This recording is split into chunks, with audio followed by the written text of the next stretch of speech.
சனிக்கிழமைகளில் மறந்தும் இந்த 5 பொருட்களை வாங்காதீர்கள்.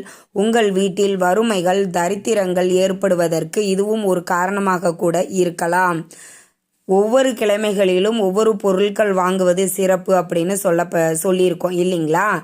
ஆனால் ஒரு சில கிழமைகளில் ஒரு சில பொருட்களை வாங்குவதினால் நம்மளுக்கு வறுமைகள் ஏற்படும் அப்படின்னு சொல்லப்பட்டிருக்குது. அப்படி சனிக்கிழமைகளில் இந்த 5 பொருட்களை நீங்கள் வாங்கவே கூடாது. அது என்னென்ன பொருட்கள் அப்படிங்கிறத ஒன்றொன்னா பார்க்கலாம்.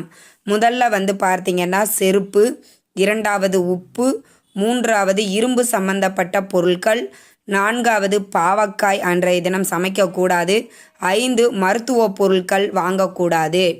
இந்த மாதிரி நம்ம அந்த மாதிரி பொருட்களை வாங்கினோம் அப்படின்னா அந்த விஷயங்கள் எல்லாமே வறுமைகள், தரித்திர நிலைகள் நம்மளுக்கு ஏற்படும் அப்படின்னு சொல்லப்பட்டிருக்கிறது.